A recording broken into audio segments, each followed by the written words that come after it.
aujourd'hui, si tu veux te lancer, tu penses en fait que quand on commence au départ, en fait, le packaging, il est obligatoire. C'est très important. Sinon, on mettra de l'eau dans un sachet noir, ça va rester là et puis personne ne va chercher ça. Quand tu regardes la vision du marché, comment tu le vois en fait sur le long terme? Nous voyons dans le long terme avoir notre marché à nous-mêmes. On sait que là, c'est Fenrigbe. Lorsqu'on vient dans notre marché, on voit les produits de chez nous.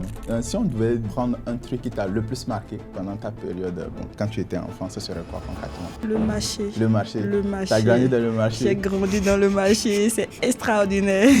Souvent, on se colle à fond en fait au produit. On se dit dans notre tête qu'on a le meilleur produit. Oui. Du coup, on ne se détache pas. Alors que en fait, notre produit, c'est un produit de merde parce que personne n'a besoin de ça. Tu es en train de faire ce que tu fais. Fais-le bien. Et en le faisant, on arrive forcément à trouver des moyens pour atteindre nos objectifs. Mais si c'est des petits pas, ça t'amène forcément. Les portes s'ouvrent au fur et à mesure.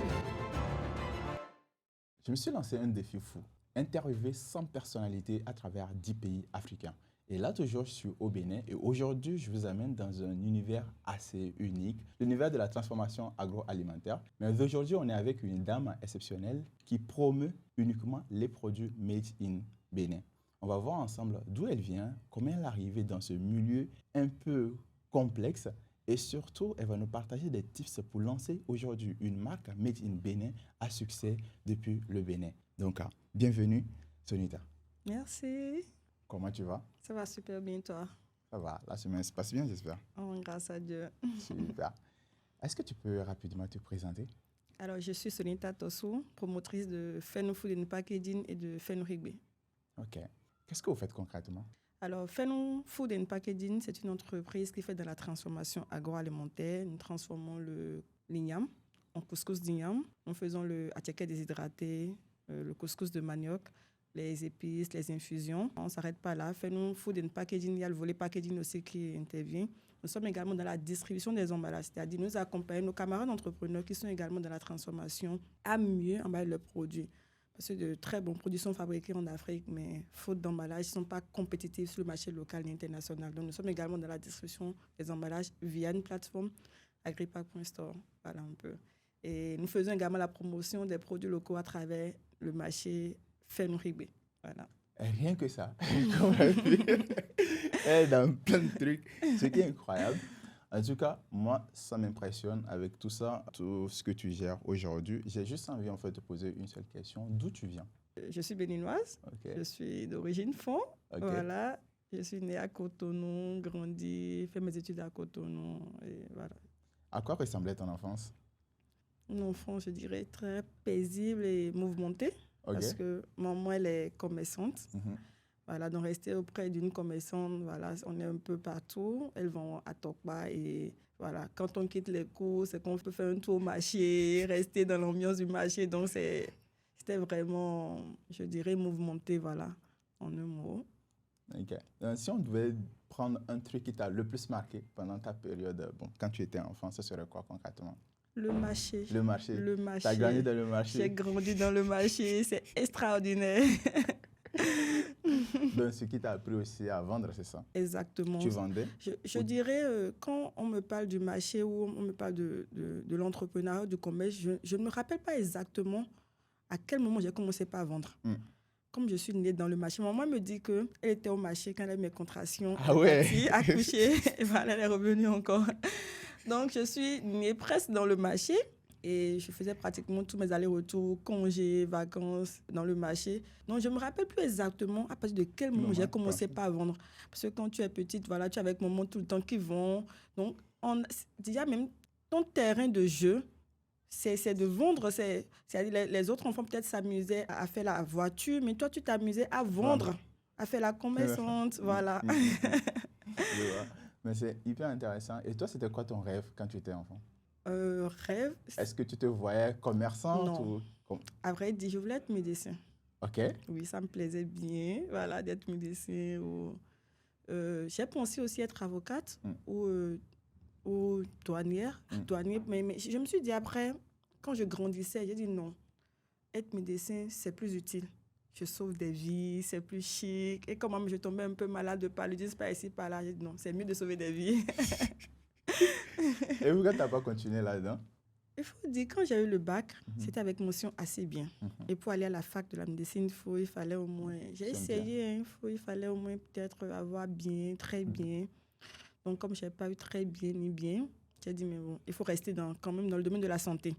Je suis allée vers l'analyse biomédicale. Donc, j'ai fait une licence en analyse biomédicale. J'ai dit, bon, il fallait continuer encore. J'ai fait un master en physiologie et pharmacologie cellulaire. Tout, c'est pour rester quand même dans le domaine de la santé. Mais ça a quand même un lien avec ce que je fais aujourd'hui parce que c'est en faisant ce que j'ai appris, rester au laboratoire, côtoyer les malades, surtout au niveau de la microbiologie. Quand je me rends compte que nous tombons malades à cause de ce que nous mangeons. Oui, totalement d'accord. Je me dis, mais ce n'est pas possible. Il ne faudrait pas qu'on attende d'être malade pour se soigner. Si on peut prêter attention à ce que nous mangeons, si on pouvait sensibiliser la population sur ça, je crois que mieux vaut éviter de tomber malade que de me prévenir que de guérir. Voilà. Ouais. Et étant aussi resté beaucoup au marché, j'ai vu les habitudes des bonnes dames qui font la transformation. La transformation aussi, on pense qu'il n'y a que les entreprises qui sont formelles, qui font la transformation, mais les dames aussi au marché font de la transformation. Et on voit dans quelles conditions elles sont, dans quelles conditions ces produits sont transformés, qui ne favorisent pas forcément notre santé. Tout. Ouais. Donc je me dis, mais pourquoi voilà. Donc je me dis, mais pourquoi rester à l'hôpital? Il faut peut-être aller avant l'hôpital, prévenir, proposer des produits sains. Parce qu'il y a des gens qui ont envie quand même de consommer des produits sains, mais qui se rendent au marché et qui se font berner. Donc c'est là que, bon, on a dit, mais voyons un peu ce qu'on peut faire sur ce côté pour éviter que les gens nous ramènent la salmonellose au laboratoire et tout. Voilà un peu. Je vois. Mais en fait, aujourd'hui, c'est tes études en fait, qui t'ont permis derrière en fait, de dire, OK, genre, tu comprends en fait les problématiques. Exactement. Tu vas sur le côté en fait, de la santé. Et le fait aussi que tu étais au marché, tu as vu tout ce qui se passait en interne, tu te dis, bon, OK, comment je fais pour apporter concrètement une solution? Mais après les études, est-ce que directement après les études, tu t'es lancé en fait en entrepreneuriat ou bien qu'est-ce qui s'est passé concrètement? Le déclic, c'était... il faut dire que quand j'étais au marché, j'ai connu un mets du Nord, c'est un mets du Nord Bénin, qu'on appelle Wassa Wassa. C'est mon produit phare actuellement. J'ai connu ça au marché. On a acheté ça chez la bonne dame. C'était très intéressant. Moi, je suis fond, mais chez nous, il n'y avait pas le Wassa Wassa. Donc, on a connu ça à Tokpa. Je ne savais pas préparer ça. Donc, il fallait acheter ça et manger. Et quand j'ai eu le bac, moi, je suis née à Cotonou. Je suis allée à Calavi pour faire mes études universitaires. J'ai pu retrouver mon Wassa Wassa. Mon fameux Wassa Wassa que je mangeais au marché. Je pouvais manger avec 200 francs. Je n'ai pas retrouvé ça. Donc, c'est là que j'ai commencé par chercher, mais comment on prépare ça? Déjà, j'ai commencé par chercher où est-ce que je pouvais trouver ça. Je n'ai pas trouvé, mais comment on prépare ça? Et quand on m'a appris à préparer ça, j'ai dit, mais non, ça, je ne peux pas. C'est long. Vous savez, en tant qu'étudiante, revenue des cours, préparer un mets de 4 heures, ce n'est pas évident. Ça m'a tout de suite refroidi. Je me suis dit, mais ça, ce n'est pas fait pour moi. En tout cas, pas tout de suite. Je ne pouvais pas me mettre à préparer du Wassa Wassa. Donc, non, ce n'était pas possible. J'ai commencé par chercher si ce n'était pas disponible sous forme de couscous de blé. Donc, le couscous de blé, on peut préparer rapidement en 10 minutes. Exact. J'ai commencé par chercher pour trouver notre couscous d'igname sous forme de déjà pré-cuit, que je peux préparer moi, étudiante, je rentre les cours, en 10 minutes, je peux faire mon plat de couscous. Et je n'ai pas trouvé aussi. Mais ce n'est pas possible. Comment notre Wassa Wassa, notre couscous de mai, un plat national, on ne peut pas trouver ça à portée de main, on ne peut pas préparer ça en 10 minutes. Donc c'est comme ça que j'ai commencé par réfléchir. J'étais en première année de master. OK. Voilà. Donc on a commencé par réfléchir sur comment mettre ce couscous en place là. J'ai travaillé avec moi, j'ai fait l'EPAC, l'école polytechnique Naboumé Calavi. Okay. Notre école, il n'y a pas que ceux de l'analyse médicale, il y a ceux de l'agroalimentaire. Okay. Voilà. Donc, je me suis associée avec mes camarades de l'agroalimentaire pour qu'on réfléchisse ensemble sur comment on peut mettre en place ce couscous pour tous ces amoureux de Wassa Wassa comme moi qui ont envie de préparer le Wassa Wassa en un temps record. Okay. Donc, c'est comme ça qu'on s'est lancé. Et de recherche en recherche, le Wassa Wassa est né en 2016. Et on a fait sortir le premier couscous d'igname. Voilà. OK, intéressant. Donc, parce que tu aimais le Wassa Wassa, tu es allé chercher en fait la recette. Exactement. Mais c'est vrai que la recette pour préparer le Wassa Wassa, c'est très long. Hein. C'est très long. Moi, je suis du nord du Togo, donc je sais un petit peu comment ça se fait. Il faut préparer une première fois, rouler la farine, casser les grosses boules, faire les petits. Les boules doivent être uniformes. C'est très long. C'est pas fait pour nous. C'est très long, c'est vrai. C'est pas fait pour les étudiants. Donc, tu as cherché en fait maintenant la recette qui va permettre en fait d'avoir une solution pré-cuite. qui permet en fait aux étudiants de le préparer très rapidement. Donc, ça veut dire que ta cible, elle était déjà claire dès le départ. Tu voulais toucher des personnes qui n'avaient pas le temps, mais qui voulaient en fait consommer ce type en fait, de produit. OK. Et toi, quand tu as commencé à chercher en fait la solution, est-ce que, genre, en gros, ça t'a coûté niveau financier? Comment en fait tu gérais tout ça? Bon, pour dire vrai, comment moi j'ai fait? Déjà, on a cherché à faire le prototype et on n'avait pas forcément tout ce qu'il faut, je dirais peut-être de façon technique, tout ce qu'il faut pour le faire. Donc, on a dû aller vers des gens. Et c'est là, je remercie beaucoup ma famille qui a été vraiment très disponible pour moi dans ce sens. Ah, s'il vous plaît, je veux faire ci, faites-moi ça, je peux utiliser telle chose, je peux utiliser votre four. Voilà, parce qu'on n'avait pas forcément tout ça en tant qu'étudiante. Donc, on a dû aller vers des gens qui nous ont prêté mes fautes pour pouvoir tester le produit, essayer jusqu'à avoir le prototype. Vous avez fait beaucoup d'échecs? Oui, on a fait une première fois, ça n'a pas marché. Il fallait reprendre, on a essayé, c'était un peu décourageant. On a préparé une grosse bassine de wassa-wassa et quand on a fini, ce qu'on a eu, c'était trop peu. C'était tellement peu. On s'est dit, mais à quel moment on va pouvoir faire des tonnes de wassa-wassa si ça doit se faire comme ça? C'était tellement... Et puis ça prenait tellement de temps. C'est-à-dire, non. Et là où c'était difficile, c'est que pour déshydrater ça, si la température était un peu trop forte, ça se grillait. Pas trop forte, c'était pas bien sec. Donc, franchement, c'était pénible. Et quand vous finissez, c'est pour avoir un petit truc.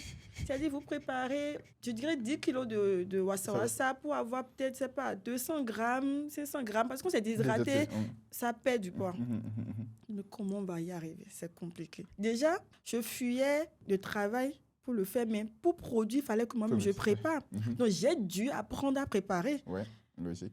Donc, mon bras, il fallait tourner. C'était très pénible. Mais quand... il y avait l'envie, la passion de créer quelque chose, de savoir que voilà, je ferai le premier couscous d'igname. On s'est donné 10 000, on va le faire. Mais tout ça, tu as dit que tu faisais le master. Comment tu gérais avec les cours à cette époque? Mais lorsqu'on quitte les cours, on devait aller se chercher. Et après, sans te mentir, ce qui me motivait aussi, pourquoi j'ai fait le master?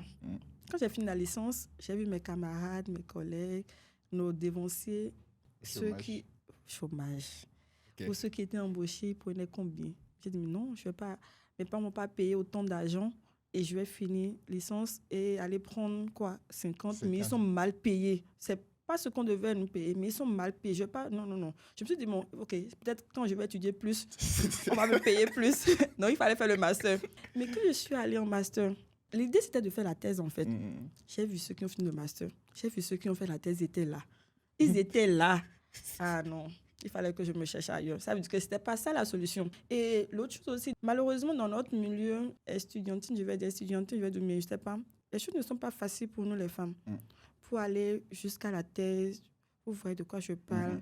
Ce n'est pas facile. Avec les professeurs, je me suis dit, ça, ce n'est pas fait pour moi. Je ne pourrais pas. Je ne pourrais pas subir tout ça. Non, ce n'est pas possible. Il fallait que je me cherche ailleurs rapidement.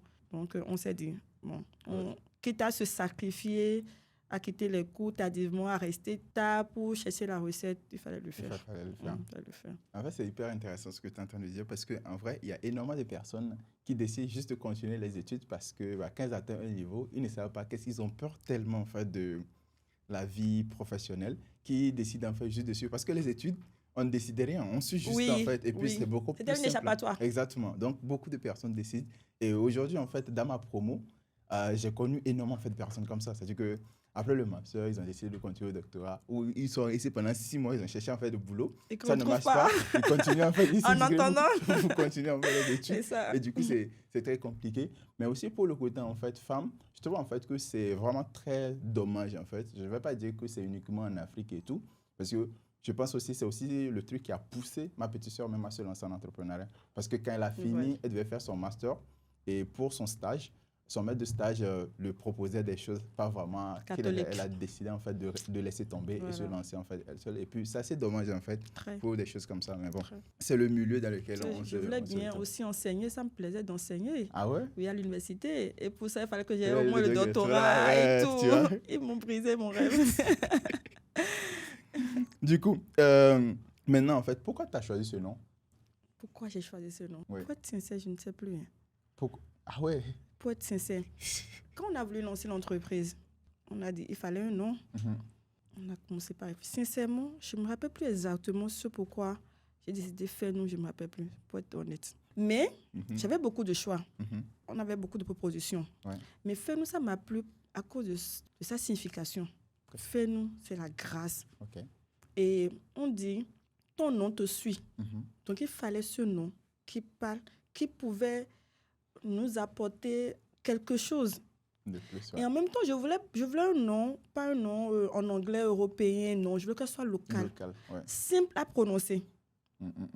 Pas compliqué. Okay. Fais-nous, tout le monde peut lire. Ça dit pas un nom, genre, Agbedinoko, un truc fort où les Blancs ne pourront peut-être pas prononcer. Quelque chose de simple. Un nom de chez moi qui parle, simple à prononcer. Et quand je regardais les propositions, voilà, Fais-nous, c'est bon. Et puis ce que tu dis, en fait, dans le choix, on appelle ça en fait le naming, dans la création en fait de marques et tout. Donc c'est très important. Et ça fait l'une des caractéristiques les plus importantes dans le choix des marques. On dit qu'il faut qu'en fait le nom soit très court, il faut que ça soit mémorable et facile en fait à retenir. Du coup, ça respecte très bien en fait ce que... Sans le savoir dans le temps, on a respecté Exactement. ce qu'il fallait pour Exactement, donner le c'est nom. Donc, et aujourd'hui, c'est un nom que j'aime tellement que je voudrais même mettre sur mon acte de naissance. Ah ouais? Bien sûr. À ce point-là? Oui. Maintenant, tu dis toujours en fait on. Quand tu as commencé à développer, quand on a commencé, on a testé et tout. Vous êtes combien?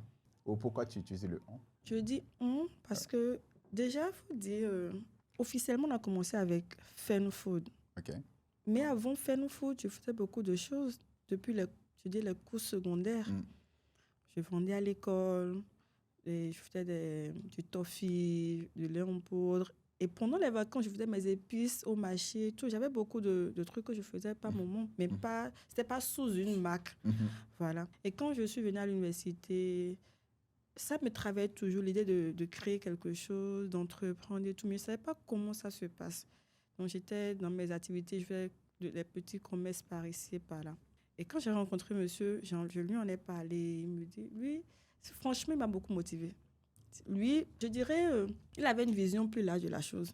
Il savait un peu ce que c'est que l'entrepreneuriat, comment ça se passait. Il avait déjà vu peut-être des gens le font, des marques et tout. Donc, il m'a beaucoup aidé, il m'a beaucoup poussé. Vas-y, fais-le.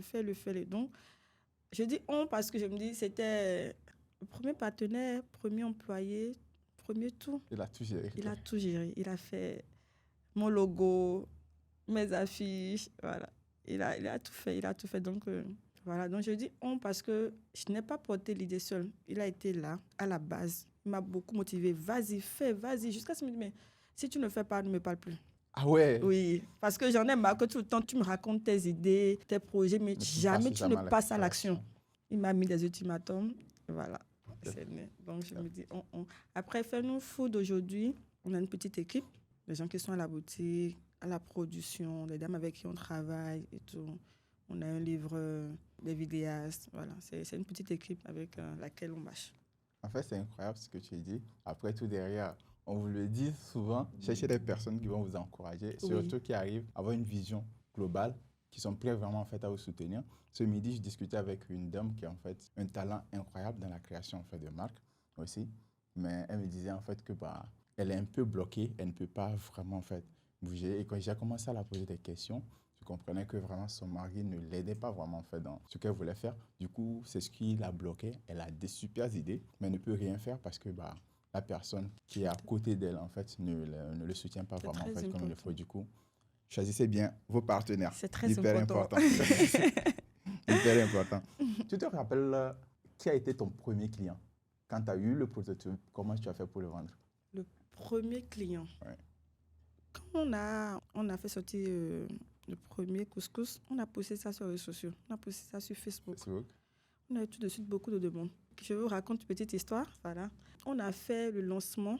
On a commencé la vente à une foire, la foire de l'indépendance de 2016, je me rappelle très bien. Et on a annoncé ça sur notre page Facebook, que le produit sera en vente sur la foire. Ouais. Et quand on a commencé la foire, je vous dis, on se cachait. On voyait des gens qui venaient, qui demandaient le produit, mais on se cachait parce qu'on n'en avait plus. Okay. Et même ce qu'on produisait, il y avait déjà des demandes en attente. Donc, on voyait des gens passer qui disaient, ouais, le stand 2, j'ai vu sur Facebook, le stand 2, on va savoir ça. Mais on se cachait parce qu'on ne voulait pas que les gens sachent que c'était nous. Parce qu'on n'avait plus du tout la capacité de répondre à la demande. Donc, c'est parti tout de suite, ça a été tout de suite accepté. Le public a bien pris le produit. On a tout vendu. On avait des problèmes, on ne pouvait plus dormir. Je me rappelle, pendant la foire, il fallait que je reste uniquement à la production. Je ne pouvais même plus rester sur le stand. Je dois rester à la production. Je me rappelle, une nuit, on produisait et on a mis notre alarme sur 4 heures. Si on produisait même la nuit. Ouais. Je ne me suis pas réveillée. La fatigue. Je ne me suis pas réveillée. Je me suis réveillée à 6 heures en sursaut Wow. routier. C'est-à-dire, j'imaginais que tout était Oui, cramé cramé. déjà. Mais la soeur avec qui j'étais, il me disait non. Quand l'alarme a sonné, j'étais Mais c'est très fatiguée. fatigué, donc Il fallait que je te laisse dormir. Ah ouais. Et ça a été tellement une belle expérience. Ça nous a poussé à réfléchir. Comment faire pour accroître notre capacité de production. Comment il fallait qu'on développe le produit. Donc, je ne me rappelle plus vraiment. On n'a pas eu du mal à vendre ça. Donc, je ne pouvais pas me rappeler exactement de la première personne. Je ne me rappelle plus. Je crois qu'on a fait 200 paquets pour la première production. On a tout vendu en même temps. Wow. C'est-à-dire, le premier jour de l'exposition, on a tout vendu. On se cachait, sincèrement, on se cachait. Les gens passaient, mais on se cachait, on ne pouvait plus. Voilà. Et même, on a arrêté de publier sur Facebook, on fait du wassa-wassa. Parce qu'on ne pouvait plus répondre. Non, c'était un très bon lancement, oui. en effet. Oui. Et du coup, c'est parce que vous avez commencé à publier sur les réseaux avant l'événement, c'est ce qui a été... Je pense. Ouais, les gens... En plus aussi, il faut dire que c'est un produit qui est un peu mainstream, c'est un produit que les gens veulent, mais ne savent pas comment on va le préparer, ou c'est très compliqué en fait, de le préparer. Du coup, ça rentrait vraiment en fait bien dans le truc. Je me rappelais bien, il y a une dame qui, après l'achat, m'a donné de l'argent.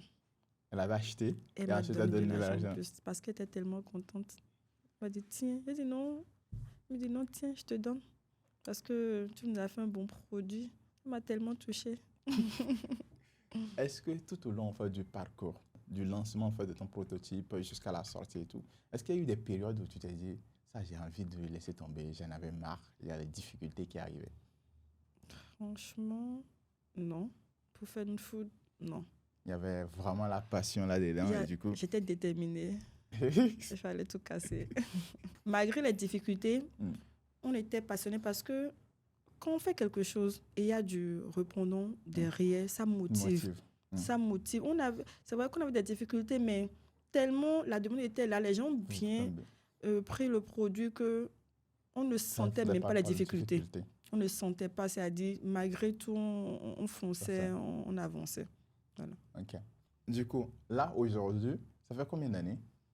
On a commencé en 2016, donc 9 ans. 9 ans. Oui. Ok. Aujourd'hui, niveau production, vous êtes à combien à peu près en fait, que vous faites sortir par mois ou je sais pas? Niveau production par mois, on peut aller jusqu'à... Ça dépend des périodes parce que l'igname, c'est un produit qui n'est pas disponible sur toute l'année. Donc ça dépend. On a des périodes d'abondance, il y a des périodes. Donc si on la demande, on peut faire 1000, 5000, ça dépend vraiment. Ça dépend. Des périodes. Hyper intéressant. Ici, on a parlé principalement là, en fait, de la genèse simplement de ton business. On a compris que tu t'es lancé en te basant sur un besoin personnel. Et un truc qui est très important à noter aujourd'hui, je vois plein de personnes se lancer. Je vais lancer un business, je vais créer un truc, je vais chercher une idée incroyable. La première étape pour créer un produit que tu es presque sûr en fait que ça marche, c'est d'abord te poser la question, quelles sont les difficultés que tu racontes toi-même ou quelles sont les envies que tu as et qui ne sont pas en fait disponibles aujourd'hui sur le marché. Et même si c'est disponible sur le marché, ça veut dire simplement qu'il y a un besoin. Forcément. Ou la deuxième possibilité, c'est voir les gens autour de toi. Quelles sont les difficultés ou en fait, quelles sont les choses qui se disent c'est très compliqué alors que toi, dans la vie de tous les jours, c'est très facile. Tu l'utilises déjà tous les jours en fait dans la réalisation dans sa globalité. Donc toi, tu as déterminé un truc que tu aimais, tu adorais parce que voilà, tu passais le temps au marché. Maintenant, à partir de ça, tu as dit bon, comment je fais pour simplifier la vie aux personnes. Exactement. Pour qu'une offre fonctionne, il y a simplement en fait 3 possibilités. La première possibilité, c'est que cette offre en fait permet aux clients de gagner de l'argent. Exactement. Ou soit ça les permet de gagner en temps, ou simplement en fait ça les permet simplement de gagner ce qu'on appelle en fait le statut social. Donc tu peux combiner les 3, ton offre peut combiner les 3 ou simplement en fait choisir l'un des éléments hyper importants. Donc, toi, tu as choisi, tu as voulu en fait les faire gagner en temps. Du coup, tu es parti à fond en fait là-dessus. Ça t'a pris du temps, c'était compliqué, c'était galère, mais tu as utilisé enfin, le levier des réseaux sociaux pour pouvoir en fait, préparer ou en fait, orchestrer en fait, ton lancement, ce qui a permis en fait, que lors du lancement, il y avait tellement de demandes que tu n'as pas pu suivre en fait, au niveau de Exactement. la production. Alors que pour la majorité des personnes aujourd'hui, la difficulté, ça a été toujours comment trouver en fait, des clients. Et elle, la difficulté a été le côté en fait, production. Exactement. Donc, ce qu'on va faire maintenant, c'est, on a compris en fait que c'est grâce aux réseaux sociaux. Et donc, avec son évolution, elle a pu évoluer, comme vous l'avez remarqué dès sa présentation, elle a dit elle est dans plein de trucs. Là, on a parlé de la marque. Maintenant, à partir de quel moment tu t'es dit, vas-y, je vais lancer en fait Feno Packaging? Feno Packaging, un peu comme Fen Food, je dirais, c'est imposé à moi ou est venu à moi. Quand on lançait le Wassa Wassa, le couscous d'igname, déjà on a voulu avoir cet emballage qui se démarque, voilà, de ce qu'on voyait sur le marché. On voulait quelque chose vraiment de chic, quelque chose de, voilà, comme les produits importés. Déjà, on a regardé un peu, on est dans la variété couscous. Ouais, exactement. On a vu un peu les couscous, comment ça se présentait. Voilà, il fallait quand même que ça soit vraiment beau. Parce qu'on dit, vous aurez beau avoir le bon produit, s'il n'est pas bien emballé. Personne ne va l'acheter. Exactement. Donc, on a vraiment misé sur l'emballage, le design, tout ce qu'il fallait pour rendre ce produit attrayant. Donc, sur le Wassa Wassa, on est allé à fond. En son temps, ce n'est pas comme maintenant où on a plus accès à un marché d'emballage. Donc, c'était plus compliqué. On s'est démerdé pour avoir cet emballage-là qu'on voulait. Et quand on a lancé le produit à une foire, à la foire de l'indépendance où on a exposé, il y avait beaucoup de camarades entrepreneurs également qui se venaient avec leurs produits, des gens de l'agroalimentaire, cosmétiques. Mais quand tout le monde passait sur nos stands, on se dit, mais vous êtes sûr que ce produit est made in Benin? Déjà, les clients, les autres exposants, les entrepreneurs, ils disaient, mais vous êtes sûr que c'est made in Benin? Parce qu'ils ne s'en revenaient pas qu'un produit aussi bien présentable soit fabriqué au Bénin. Ils n'y croyaient pas. Ils disaient, mais si, c'est fabriqué au Bénin. Donc, ils disaient, ah, votre emballage, c'est joli, votre design, mais vous avez eu ça où? Déjà, les camarades entrepreneurs, ils ont commencé par vouloir également avoir cet emballage pour bien emballer leurs produits. Mais là, il y a un marché. Un marché qui se crée. Il y a un marché. Et nous aussi, on s'est promené un peu sur le marché pour voir un peu comment les produits sont emballés. On a fait, avant même de lancer notre produit, on a fait sur les supermarchés. On a vu également les autres produits locaux, comment ils étaient emballés. Nous, ça ne nous a pas plu. Déjà, on a voulu cet emballage qui respecte un peu l'environnement. On a vu ce qui se faisait, ce n'était pas vraiment ce qu'il fallait. Donc, on a vu qu'il y avait ce besoin-là. Nous, on a ressenti ce besoin, mais ce n'était pas forcément à notre niveau seul. Nous avons beaucoup de produits locaux qui sont créés, mais qui ne sont pas bien emballés. Ce qui fait qu'ils ne sont pas du tout compétitifs sur le marché local. Donc, on s'est dit, voilà, pourquoi ne pas aider également nos camarades entrepreneurs à bien emballer leurs produits pour qu'on valorise ensemble le Made in Benin. Donc, c'est comme ça que Fen Packaging est né. Et on a mis en place une plateforme, agripack.store. C'est une plateforme sur laquelle vous pouvez aller commander et vous faire livrer votre emballage directement. Donc aujourd'hui, grâce à Agripack, on livre les emballages, pas seulement au Bénin. Nous avons des clients au Togo, au Burkina, Côte d'Ivoire, les pays limitrophes. Voilà. Incroyable. Maintenant, moi j'ai juste une petite question à te poser. C'est toi-même, tu n'es pas graphiste? Je ne suis pas graphiste. Tu as tout compris. J'ai un ingénieur derrière. D'accord. Donc, ok. Je me dis, c'est le destin. C'est le destin ou il fallait que vous soyez deux comme ça pour exploser. Il fallait. Et ce côté digital, c'est lui qui me l'a apporté. Moi, je ne suis pas du tout digital. C'est que je suis beaucoup sur les réseaux aujourd'hui, mais moi, je n'ai pas cette facilité à aller vers le digital. Pour moi, il faut vendre. C'est le cash. Je peux convaincre, vendre, prendre mon argent, puis c'est tout. Mais lui me dit non, il faut faire ci, il faut une plateforme. Les gens peuvent commander directement en ligne. Et voilà. Je me dis que bon, c'était pas mal, que c'était une bonne idée. Donc, toi, en fait, aujourd'hui, si tu veux te lancer, tu penses en fait que quand on commence au départ, en fait, le packaging, il est obligatoire quand tu commences. Dès le départ, pour lancer ta marque, est-ce que ça ne coûte pas très cher en fait? Parce que bon, toi, tu avais quelqu'un qui maîtrisait, qui était derrière toi, qui t'aidait en fait. Mais si tu commences et tu n'as pas assez de fonds, comment en fait tu t'y prends? Moi, je pense qu'on n'a pas eu tout ça dès le démarrage. Agripack on n'a pas fait Agripack dès la première année. Non, parce que ça a quand même nécessité des ressources pour le faire. Exactement. Voilà. Logique. Donc moi, je me dis, quand tu commences, comme l'a dit le DG de l'ADPME, sois en train de faire ce que tu fais. Fais-le bien. Et en le faisant, tu pourras... Ouvrir d'autres portes ou exactement. Et en fait, tu as dit, en le faisant, on arrive forcément à trouver les moyens pour atteindre nos objectifs. En gros, il faut être en mouvement. Il faut être en mouvement. Et te donner des objectifs. Mais si c'est des petits pas, ça t'amène forcément. Les portes s'ouvrent au fur et à mesure. Si tu es concentré, déterminé et tu poses bien les pas comme il le faut, forcément, ça te conduit vers le chemin qu'il faut. Oui. Okay. Là, tout à l'heure, on a parlé simplement en fait, de la naissance de Feno Packaging. On a vu qu'il y avait la demande qui était là, donc qui est venue à toi. Tu as saisi l'opportunité et tu as pu en fait sauter sur le pas. Tu as commencé à proposer l'offre. Il ne faut pas oublier que derrière, tu avais quelqu'un ou en fait un système qui devait assurer la délivrabilité. Parce que parfois, c'est bien de sauter sur les opportunités, mais si tu n'arrives pas à délivrer, tu peux juste facilement en fait, détruire ton image. Très important parce que peut-être que toi, tu as lancé ta marque, tu avais un bon packaging, tu te dis, bon, ok, vas-y, il y a les gens qui demandent, du coup, je vais proposer ça aux gens, mais que derrière, la personne qui ne t'avait pas proposé, vous n'êtes pas vraiment très, très proche ou en fait, les choses ne sont pas bien passées, tu auras du mal à trouver quelqu'un qui va bien délivrer comme ce que toi tu fais, et donc ça peut détruire ton image. Donc, il faut savoir que, bon, c'est bien de sauter sur les opportunités, voir en fait les opportunités, les saisir, mais aussi, il faut s'assurer en fait de bien délivrer. Sinon, à la fin, tu risques de détruire simplement l'image que tu as créée durant les années. Donc, si je comprends bien aujourd'hui, si on va par rapport simplement à ta marque en fait, de Wassa Wassa que tu as lancée, qui a bien en fait créé, que derrière, tu es allé sur le côté en fait, création simplement de packaging et tout, on peut facilement en fait, te positionner comme une experte en lancement en fait, de marque Made in Bénin avec déjà toutes les personnes qui pensent aujourd'hui autour de toi. Tu peux dire, OK, tu peux donner des conseils pratiques en fait, sur le lancement en fait, de marque. Là, tu sens où je vais en venir. On va passer simplement ici, à présent, sur...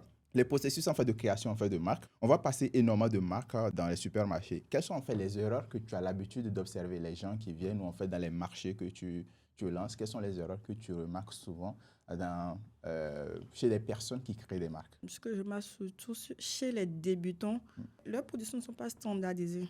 Ce qui fait que le produit aujourd'hui n'est pas forcément le même demain. On a ce problème de production, c'est-à-dire lorsque c'est une grande industrie, tout est peut-être automatique, on a le même produit à tout moment. Exactement. Avec les petites marques, tu bois le jus d'ananas aujourd'hui, c'est acidulé. Demain, c'est plus sucré, c'est... Voilà. Ensuite, je remarque qu'au niveau des jeunes entrepreneurs, c'est un peu de notre faute aussi. Hein. Je vois qu'il y en a qui changent trop d'emballage. OK. Ce qui fait qu'on n'arrive pas à reconnaître leur marque. Ils disparaissent, réapparaissent, et on n'arrive plus à comprendre qui c'est, ou bien ils changent trop de nom. Aujourd'hui, c'est Fend Food, puis c'est Ayodele, demain c'est Africa Food. Ils ne sont pas souvent très sûrs encore de ce qu'ils veulent, où ils veulent aller, ce qui fait que les marques naissent, mais n'évoluent pas. N'évoluent pas. Donc, je dirais, ce sont des problèmes que nous rencontrons. Voilà. On rencontre des produits aussi, un peu comme les problèmes que moi j'ai rencontrés. Hein. C'est des gens qui n'ont pas une grande capacité de production. Donc, vous rencontrez le produit, vous aimez le produit, mais après, on ne trouve plus le produit. Ça fait encore dans 2 mois, dans 3 mois. Donc, ce sont quelques problèmes que nous rencontrons. Voilà, nos marques béninoises rencontrent. Voilà, je dirais. Si on essaie en fait juste de pousser un peu, toi tu penses qu'aujourd'hui pour faire sortir un bon packaging, parce que si tu dis que les gens ils en changent tout le temps, ça veut dire simplement non seulement ils n'ont pas fait assez de recherche pour s'éduquer sur le marché, ce qu'il y a et quelle est la direction ou l'histoire que je vais raconter à travers en fait simplement mon packaging. Quels sont en fait simplement les éléments ou en fait les étapes simplement pour bien conçuire ou en fait orienter, disons, ton graphiste sur la création en fait d'un packaging qui va vraiment correspondre à ce que toi tu veux derrière? Déjà, tout dépend de ta vision de comment tu veux vendre le truc. OK. Quel message tu veux envoyer. Et ça dépend également du produit. Quelle est ta cible? À qui tu veux vendre? Peut-être si tu veux faire des biscuits pour des enfants, à cause de cette cible. C'est vrai que c'est pour les enfants, mais peut-être ce sont les adultes qui vont acheter. Donc ça dépend. Il y a tellement de paramètres qui font que le choix de l'emballage, du design, des informations qui doivent rester sur l'emballage sont tellement délicats, je dirais. Donc, tout dépend de beaucoup de paramètres qu'il faut forcément prendre en compte, étudier le marché, aller voir l'existant. Exact. Et Je sais qu'aujourd'hui, tu as eu à voir plusieurs marques Made in Bénin. Quelles sont en fait, est-ce qu'il y a eu des marques qui t'ont le plus marqué? Marques qui m'ont le plus marqué, c'est difficile. Ah ouais? Des marques, oui. Oui, on a forcément beaucoup de marques qui m'ont marqué par leur originalité et par leur créativité. J'en ai connu assez, surtout grâce au marché, on en rencontre Ouais, énormément. Oui, il y a forcément des marques qui m'ont marqué, hein. Et tout de suite, il y en a Personne ne te tellement vient en plein. tête à la Voilà, tête. oui. Ok. Selon toi, en fait, qu'est-ce qui fait la réussite d'une marque locale? La com, La com. oui. Nous, les jeunes entrepreneurs, Mm. nous avons ce problème où nous sommes dans la production, Mhm, nous sommes à la vente, mhm, nous sommes à la communication, mhm. nous sommes à la livraison, nous faisons tout. Ouais. C'est malgré nous, en quelque sorte, parce qu'on n'a pas assez de moyens peut-être Délégué. pour déléguer. Ce qui fait qu'on échoue encore. Ouais, hyper important. Et puis, l'entrepreneuriat, c'est pas facile, hein? On échoue encore. C'est vrai qu'on n'a pas les moyens pour le faire, mais en même temps, on doit le faire. Sinon, c'est échec assuré ou on reste sur place. Mm. On n'avance pas, on ne recule On pas, stagne. on stagne. Voilà. Mm. Donc, je dirais, pour qu'une marque puisse prospérer, parce que, comme je le disais tout à l'heure, vous aurez beau avoir le Meilleur bon produit. produit, la meilleure marque. Si vous ne communiquez pas, si les gens ne connaissent pas votre marque, ce n'est pas évident que ça puisse prendre. Exact. Donc, Oui. forcément, il faudrait qu'on travaille sur la communication pour faire connaître nos marques. La communication, ça reste en fait l'élément central. Et je pense Oui. aussi que tu l'as très bien noté en fait au départ par rapport à ta marque en disant, OK, le packaging, c'est ce qui a fait en fait la grosse différence. Oui. Et la com aussi sur les réseaux, bien avant en fait la sortie de la marque. Donc, hyper important. Un truc aussi très important à noter, comme elle a dit, tu peux avoir le meilleur produit. Tant que les gens ne sont pas informés que ton produit existe, personne ne va l'acheter. C'est ça. Donc, très, très important. Maintenant, aujourd'hui, vu ton expérience, quelles sont les étapes, selon toi, supposons si quelqu'un aujourd'hui veut lancer sa marque, quelles sont les étapes pour créer en fait une marque sérieuse ici au Bénin? Tu as pratiquement tout dit déjà, hein. C'est l'idée. On commence par l'idée. L'idée? L'idée qui doit partir d'un besoin forcément. Ok. Besoin personnel ou dans notre Environnement. entourage, Mhm. voilà. Donc, un besoin. Mhm. L'idée doit répondre à un besoin. Parce que tu disais tout à l'heure que souvent, les gens ont le produit, mais pas le marché. Est-ce que leur produit répond effectivement à un besoin? Logique. Si ça ne répond pas à un besoin, mais tu n'auras pas de marché. Pas parce que le marché est inexistant, non, mais ça ne répond à rien. Mhm. Donc, il faut vraiment étudier cela pour voir si effectivement ton idée ou ton produit répond, ton service répond à un besoin. Mhm. Donc, s'assurer, c'est la base. Mhm. Si ça répond à un besoin, alors tu as tout faux. Tu as tout ce qu'il faut pour que ça pète, Mhm. forcément. Donc, trouver l'idée qui répond Une problématique. à une problématique. Mhm.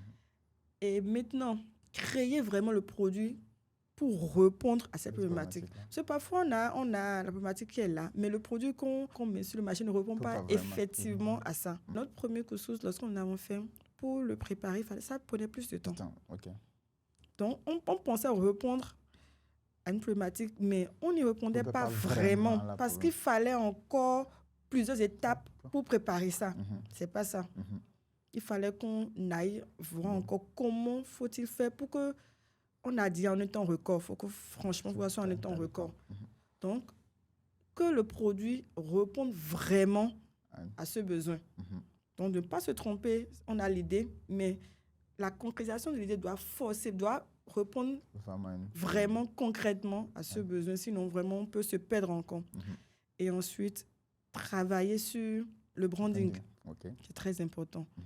L'emballage adéquat. Mhm. C'est très, très, très important. Si c'est un produit, on est dans l'agroalimentaire, Mhm. l'emballage adéquat. Sinon, on mettra de l'or dans un sachet noir, ça va rester là et puis personne ne va chercher ça. Donc, l'emballage adéquat, et il faut avoir des valeurs. Mhm. Aujourd'hui, c'est très important de prendre en compte les objectifs de développement durable. Mhm. Mhm. Donc, il faut forcément être un peu dans de... Le green, quoi. Exactement. Mhm. Et ensuite, la communication. Investir quoi? dans la communication. Et je me dis, nous, on a la chance aujourd'hui où nous sommes à l'ère du numérique et à les réseaux sociaux. Mhm. Avant, il fallait payer peut-être des centaines de mille pour aller à la télé, à la radio, faire des panneaux. Mais aujourd'hui, on fait des posts sur Facebook, TikTok, on a la chance, on vend. Mhm. Mhm. Donc, mettre ça à profit, aller sur les réseaux sociaux et profiter des occasions comme des foires, voilà. Communiquer, et je crois que ça pourrait y aller. Oui, j'ai envie de dire, c'est une formation. Mais c'est hyper intéressant ce que tu dis. Donc, en gros, ici, en fait, on a parlé simplement en fait, des étapes pour lancer une marque. Donc, comme tu l'as dit, quand on a en fait l'idée, il faut que ça réponde à une problématique. Et pour le standardiser, on dit souvent en fait qu'il faut que simplement ton produit réponde à un besoin dur. D-U-R. D pour dire en fait douloureux, U pour dire urgent et R pour dire reconnu. C'est-à-dire que si le produit que tu apportes sur le marché, le client, c'est pas assez douloureux. Quand on parle douloureux, c'est pas juste en fait douleur physique. Physique. Quand ça peut être émotionnel, ça peut être mental, bref, tout ça. Ça peut être urgent. Et s'il n'y a pas d'urgence, les gens en procrastinent. C'est-à-dire qu'aujourd'hui, tu vois le produit, tu vas dire, ouais, je vais acheter plus tard. Donc, c'est pas urgent, du coup, personne n'en veut. Et surtout, reconnu. C'est-à-dire que si ta cible ne reconnaît pas qu'ils ont un problème, ils vont jamais acheter. Tu vois? Donc, personne ne va à la pharmacie parce qu'il voit en fait les panneaux en fait clignoter. On va parce qu'on a mal, on a besoin de quelque chose. Du coup, c'est urgent. Donc, c'est très important. Donc, une fois on l'a, comme tu l'as dit, on a en fait un besoin sûr qu'on apporte en fait une solution. S'assurer que sa solution répond concrètement aux besoins. Très, très important. Parce qu'aujourd'hui, on a plein de personnes en fait qui sont très bons dans la communication, qui communiquent assez bien, qui promettent des choses, mais quand tu achètes le produit, c'est la même. C'est comme aujourd'hui, on parle en fait au niveau, je vais prendre l'exemple des livres. Tu achètes un livre, tu vois la couverture, elle est incroyable, tu l'ouvres et c'est nul à l'intérieur. Donc, il faut éviter cela, surtout si tu veux tenir sur le long terme. Parce que quand une personne achète, on le dit très peu, mais c'est beaucoup plus facile pour toi de gagner plus d'argent en conservant tes clients parce qu'un client satisfait, c'est un bon ambassadeur qui va parler de toi, c'est quelqu'un qui va revenir acheter et surtout si tu es dans le domaine en fait, agroalimentaire, on consomme tout le temps. Donc, autant mieux que tes clients soient contents et reviennent à chaque fois parce que ça va te coûter beaucoup moins cher. Et donc, ensuite, on a parlé du branding, ce qui a fait en fait la grosse différence chez toi. Et le branding, c'est l'histoire, c'est le message en fait que tu veux faire passer. C'est simplement en fait les émotions aussi que tu veux faire véhiculer à travers en fait ton produit, à travers ce que tu montres concrètement. Et enfin, bien évidemment, la communication. Et la question que je voulais te poser après que tu aies fait le truc, c'est comment en fait toi tu décides par exemple de fixer les prix? Parce que ce que j'ai remarqué aujourd'hui sur le marché africain particulièrement, c'est que les gens fixent des prix en se disant j'ai acheté ce truc-là, il m'a coûté 1500. Du coup, si je le vends à 1000, c'est pas moi, 1800, ça va, je suis rentable. Et en fait, après tout, quand tu lui dis, écoute, il faut que tu crées de la vidéo, il te faut en fait une équipe, il faut faire ça, ils se disent, mais je suis pas rentable, c'est pas intéressant et tout. En fait, comment en fait toi tu t'y prends en fait pour fixer tes prix concrètement? La manière classique de le faire, c'est comme tu l'as dit, j'ai acheté le produit à 1000 francs, je revends à 1200 et c'est bon, c'est ce qu'on fait au marché et ça marche. Mais quand on a une entreprise, il faut le faire autrement. Aller voir le seuil de rentabilité. Hyper important. Comme je le dis, je dis souvent à mes entrepreneurs que vous pouvez certes gagner sur un produit, mais ne pas être rentable. C'est parce que je l'ai pris à 1000 francs, j'ai vendu à 1200 ou j'ai vendu à 1700, j'ai gagné 600 francs que je me suis dit à faire des bénéfices. Non. Il faut aller voir ton seuil de rentabilité. Donc, comment moi je fixe le prix de mes produits? Forcément, il faut tenir compte de toutes les dépenses.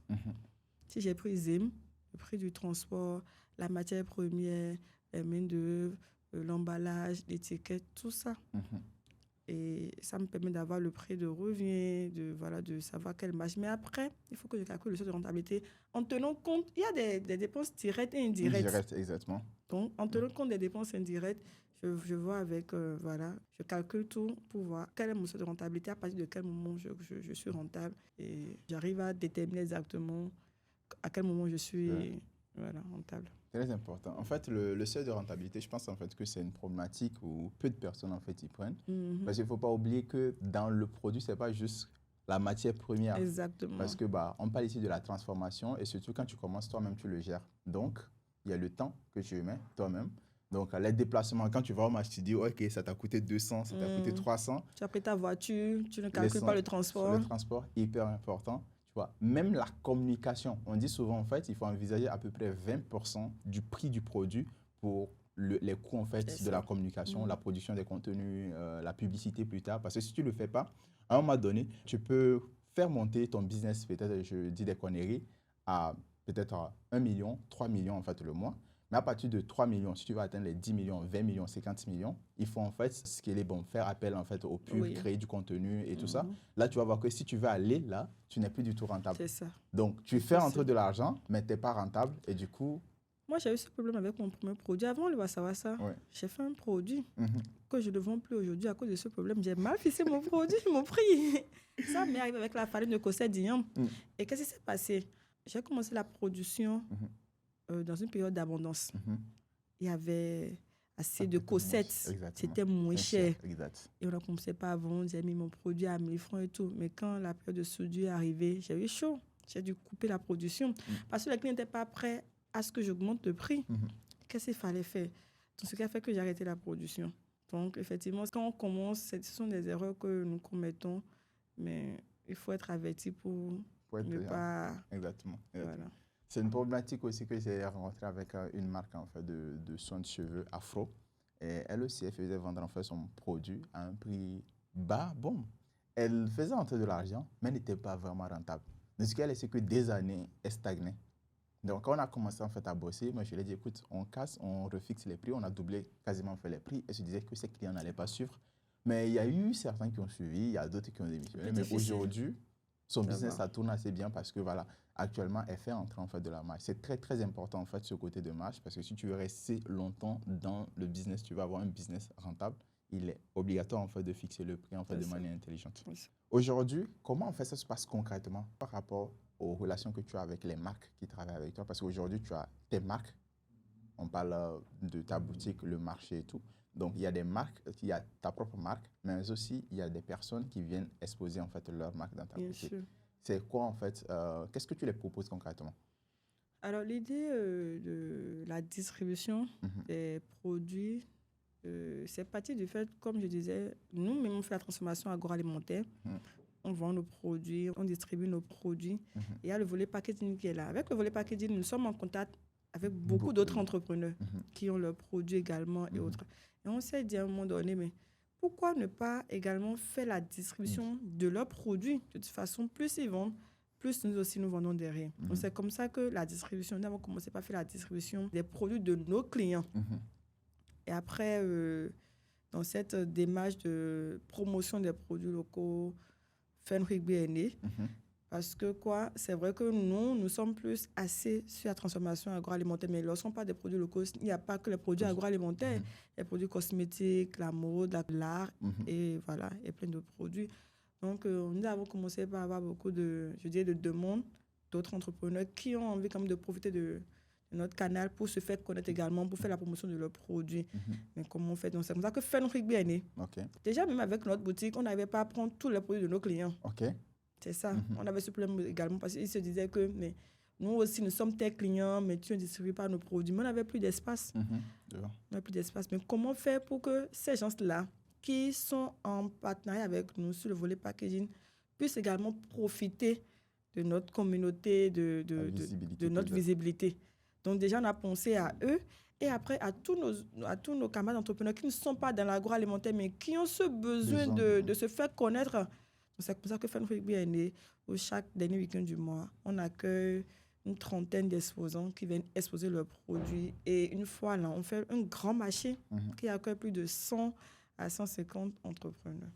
Incroyable. Mais toi, en fait, concrètement, toutes les personnes qui viennent exposer, que ce soit en fait au petit marché chaque mois ou en fait simplement au grand marché, est-ce que ce sont obligatoirement en fait vos clients Non. qui utilisent vos packaging et Non. tout? Pas Non. obligatoirement. Non, pas obligatoirement. OK. À la boutique, Mhm. ce sont nos clients. À la base, c'était uniquement nos clients. Mhm. Mais comme on a dit, on a remarqué que quand on parle de produits locaux, ce n'est pas que les produits agroalimentaires. Exactement. Voilà, il fallait ouvrir l'opportunité, il fallait ouvrir la porte à tous les produits pour qu'on puisse développer le Made in Millennium ensemble. Mhm. Donc aujourd'hui, ce n'est pas que mes partenaires, ce n'est pas que mes clients qui exposent au Fenwick, mais c'est tous les jeunes entrepreneurs qui ont un produit, qui innovent, que ce soit dans la mode, dans la cosmétique, c'est un marché. Un peu comme au Ouais, marché, il n'y a pas que l'agroalimentaire, il y a tout dans un marché. C'est pour ça qu'on a appelé ça un marché. OK.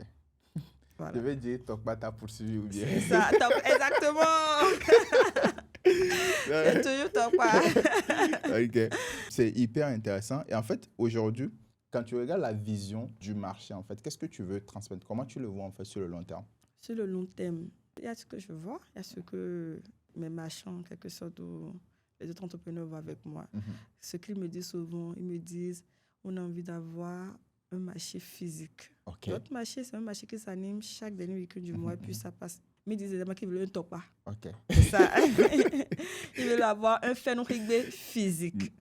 Donc, nous voyons dans le long terme avoir notre marché à nous-mêmes. Où on sait que là, c'est Fenrigbe. Et lorsqu'on vient dans notre marché, on voit les produits de chez nous. Et pas que Made in Benin, parce que je te disais tout à l'heure, Fen Packaging, ce n'est pas qu'au Bénin. C'est Togo, Burkina, Côte d'Ivoire. Donc aujourd'hui, dans ma boutique, il y a des produits de mes clients du Niger, du Togo. Donc l'idée, ce n'est pas que de rester fermé sur le Bénin, mais c'est le Made in Africa. Voilà. Donc dans le long terme, nous voyons déjà dès l'occasion de notre marché de Cotonou. Actuellement, on n'est que tous les marchés que nous avons fait, ce n'est qu'à Cotonou. Déjà quitté Cotonou, aller dans les autres villes du Bénin et même de l'Afrique. Nous avons eu à faire déjà un Fenrigbe à Paris, mais l'idée, c'est d'aller dans la sous-région. Un Fenrigbe en Côte d'Ivoire, pour qu'il y ait ce brassage-là. Voilà un peu. Aujourd'hui, en fait, quelles sont les conditions pour participer à un de tes événements? Alors, déjà, il faut noter que les petits Fenrigbe, la participation est gratuite. OK. Parce que l'idée est partie du fait que, comme je l'ai dit, moi, quand je participais à la foire de l'indépendance, c'était difficile pour moi. Je n'avais pas les 150 000 francs pour prendre un stand. Donc, c'est que c'est compliqué quand on démarre d'aller à des expositions. Voilà que c'est nécessaire pour aller faire, pour se faire connaître. Il faut forcément sortir de sa boutique et aller à des expositions pour se faire rencontrer du monde. Donc, on s'est dit, mais voilà, il y a beaucoup de produits qui sont créés, mais quand on est à notre début comme nous, on n'a pas assez de moyens pour aller sur les grandes expositions. Donc, l'idée, c'est d'aider ces jeunes entrepreneurs qui innovent à avoir une plateforme sur laquelle ils peuvent venir exposer leurs produits, faire découvrir leurs produits, faire déguster. Et c'est aussi l'occasion de faire tester ton produit pour voir si ton produit répond effectivement à un besoin. Donc, les petits Fenrigbe, pour y participer, il faut être dans le Made in Benin. Il faut une fois venir au marché pour voir comment ça se passe. Parce que voilà le problème que nous rencontrons pour le Fenrigbe. Il y a beaucoup d'entrepreneurs qui veulent venir, qui veulent exposer. Mais ils ne veulent rien faire. En fait, ils ne veulent même pas venir voir comment ça se passe. Ils attendent jusqu'à ce que tu les sélectionnes, qu'ils viennent exposer le jour-là. Ils te demandent, mais où est-ce qu'on met ma table? Où est-ce que je mets mon produit? On a juste listé quelques conditions. Venez une fois au marché pour voir comment ça se passe. Là, à ton tour, tu sauras ce qu'il faut faire. Il suffit juste de partager les affiches pour faire connaître l'événement. Parce que lorsque tu viens au marché, les gens ne savent pas que tu viens au marché. Comment tu vas faire connaître ton produit? Donc forcément, il faut participer à la communication. Nous faisons des affiches, on met les logos dessus, on met les photos dessus, voilà. Donc voici juste quelques conditions. Il faut avoir un produit qui est bien présentable. Un produit quand même qui répond aux normes. Parce qu'on ne va pas venir nous exposer du n'importe quoi. Donc voilà quelques conditions qu'il faut respecter pour venir au petit Fenrigbe. Pour le grand Fenrigbe, c'est plus ouvert parce qu'on accueille plus de personnes. Et là, il faut payer. Pourquoi? Parce que lorsqu'on fait nos petits Fenrigbe, c'est devant vous êtes venu, c'est devant ma boutique. Voilà, on fait avec nos petits moyens. Mais lorsqu'on a voulu faire le grand Fenrigbe, ça demandait beaucoup plus de moyens. Voilà, on a mis un forfait. Ce n'est pas le prix réel, ça ne permet pas de couvrir les charges. Mais voilà, on se dit, on y croit. L'idée, c'est de trouver des partenaires pour nous accompagner sur ça parce qu'on ne voudrait pas mettre le prix qu'il faut pour couvrir les charges. Parce que l'idée, c'est toujours d'accompagner ces jeunes entrepreneurs qui débutent. Donc, on a mis un prix forfait, un petit montant pour permettre à ces jeunes qui débutent de pouvoir poser sur le marché. Voilà un peu. Incroyable. Maintenant, si tu me dis que le petit marché, en fait, il est gratuit, qu'est-ce que toi, tu y gagnes? Qu'est-ce que j'y gagne? Il faut être utile dans la vie, en fait. Le tout ne suffit pas de se faire de l'argent. Il faut avoir, comment je vais appeler ça? Une mission de vie. Une mission de vie, voilà. Un truc beaucoup plus profond. Oui. Il faut servir à quelque chose. Que vous soyez une petite ou grande entreprise. Les gens, ils attendent d'être multimilliardaires, peut-être, je ne sais pas. C'est souvent l'impression qu'on a. Ils se disent que je n'ai pas encore d'argent pour aider les gens. Moi, je me dis, même avec nos maigres moyens, nous pouvons aider d'une manière ou d'une autre. Et c'est cette manière que moi, j'ai choisi pour aider, pour être utile à la communauté. Voilà, aider mes sœurs. Mais j'ai pris par là, je sais comment des fois c'est difficile. Donc, je me dis, il faudrait qu'ensemble, on puisse s'entraider pour faire décoller le BDBD. Parce que je me dis, l'impact que cela aura ça ne sera pas forcément sur un seul entrepreneur, mais c'est sur tout l'écosystème. Et si je veux que mon ça décolle, il faut qu'on travaille sur tout l'écosystème. Il faudra qu'on travaille sur notre manière de penser et ce n'est pas à moi seul de le faire. Il faut qu'on le fasse ensemble. C'est pour ça que je dis souvent à mes gens, le Fenouig, ça concerne tout le monde. Ce n'est pas que pour les entrepreneurs, c'est pour tous les Béninois. Parce que lorsque le Made in va décoller, ce sont les entreprises béninoises qui vont décoller. Et plus les entreprises béninoises vont décoller, ce sont nos enfants, nos neveux qui vont travailler dans ces entreprises-là. Donc, nous devons travailler pour que cela se fasse. Incroyable. En vrai, c'est très important en fait ce que tu dis. Parce que bon, souvent, on a l'impression où on se dit, bon, tout le monde en fait pense qu'à sa gueule. On le dit dans le business, c'est ça. Même tes clients, ils ne pensent qu'à leur gueule. C'est-à-dire que si ça ne les intéresse pas, bah, si tu n'es pas là pour les aider, bah, ça ne les intéresse pas. Du coup, la dernière fois, quand j'étais parti en fait à l'événement et que je interviewais certaines personnes et tout, la question que les gens se posaient souvent, c'est ce type d'événement, comment en fait, quand vous organisez des événements, comment les créateurs en fait d'événements arrivent à financer et qu'est-ce qu'ils y gagnent en fait? Je parle de l'événement, le grand événement. Le grand comment ils arrivent à financer les événements Déjà, c'est comme les concerts, c'est pour se faire de l'argent. Le premier but, c'est pour se faire de l'argent. Ouais. Donc, on cherche les voies et moyens pour le faire. Exactement. Et quand c'est une foire, il y a le prix des stands, il y a les partenariats qu'on peut faire avec d'autres entreprises. Exact. Il y a les banques, les assurances, les grandes industries qui peuvent se positionner là-dessus. Et ce sont des moyens, des voies et moyens pour financer l'événement. Généralement, ce que les gens ne savent pas, les prix des stands et les tickets ne suffisent pas du tout pour faire un événement. Pas du tout. Donc, il faut forcément aller chercher ailleurs du sponsoring. Voilà. Donc, généralement, ceux qui y arrivent, ce sont des événements qui trouvent des sponsors et des partenariats. Voilà.